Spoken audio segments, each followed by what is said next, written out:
Баршаңызға қайырлы күн достар, менің арнама қош келдіңіздер. Бүгін сіздермен бірге бар жоғы 15 минутта дайын болатын, өте оңай жасалатын қатпарлы қамырдың рецептін ұсынатын боламын.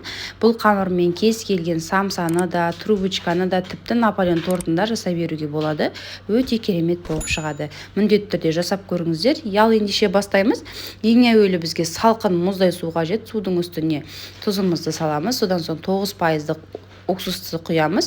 Оның үстіне бір жұмыртқаны салып, барлығын жақсылап бір келкі болғанша араластырып аламыз. Яғни тұзымыз толықтай еруі қажет. Енді араластырып болғаннан кейін ыдысымызға саламыз.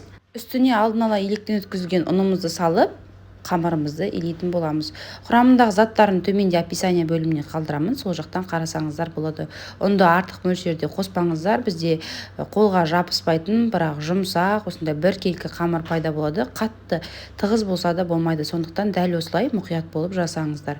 Енді осы қамырдың бетін жауып 10-15 минутқа қалдырамыз. Тынған қамырымызды ұнымызды себе отырып, осылай жайып алатын боламыз. Теңдей етіп екіге бөлікке бөлеміз.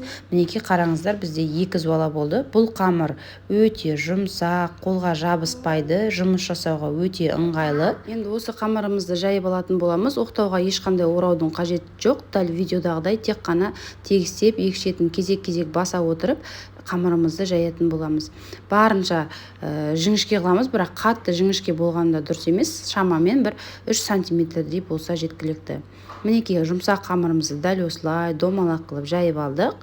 Қараңыздар, жұмсақ өте әдемі болып шықты. Енді осының үстіне майды ешқандай ерітпейміз, бөлінбе температурасында жібітеміз. Осылай майымызды қолымызбен жағып шығамыз. Қамырымыздың арасына майымызды әдемілеп тұрып жағамыз.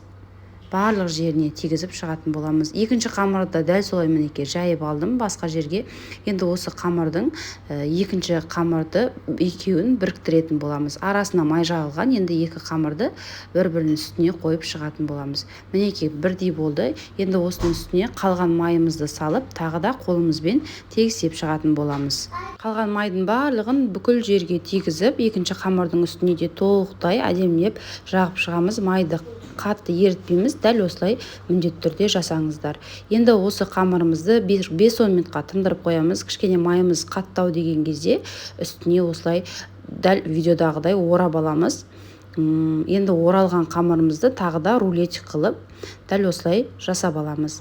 Енді осы қамырымыздың бетін пищевой пленкамен жақсылап бүкіл жеріне орап аламыз да холодильникке бір шамамен жарты сағаттай қалдыратын боламыз. Жасау өте оңай, міндетті түрде дәл осы менің рецептіммен жасап көріңіздер. Біздің қамырымыз мінекей холодильниктен шықты. Морозильникке қоямыз, холодильник емес. Бір шамамен 15-20 минуттай қойсаңыздар да болады. Енді осы қамырдың үстіне кішкене ұнымызды себе отырып, оқтаудың көмегімен жаямыз. Дәл осылай видеодағыдай кезек-кезек алмастыра отырып, қамырымыздың екі бетін кезек-кезек жайып аламыз. Ешқандай орамаймыз. Мінекей қалыңдығы осындай болады. Бір келкі әдемі болып шықты. Енді осы қамырымызды теңдей етіп, видеодағыдай екі қамырымызды біріктіріп, дәл осылай орап, екі шетін қосып аламыз. Мінекей арасын қараңыздар, слойкалары әдемі шықты. Дәл осылай теңдей етіп, екі бөлікке, болмаса 4 бөлікке қалауларыңыз бойынша бөліп жасай берсеңіздер болады. Осымен біздің қатпарлы қамырымыз дайын, бір келкі әдемі болып шығады. Жасауына да көп уақыт кетпейді. Міндетті түрде жасап көріңіздер. Бұл мен кез келген Наполеон тортында, самсаның да түр-түрін жасай берулеріңізге болады. Видеоны соңына дейін қарағандарыңызға рахмет. Сіздермен болған Нұрия Амангелді. Және де достар, каналыма тіркеліп, қазақша контентті қолдап, лайк басып, пікір қалдыруды да ұмытпаңыздар.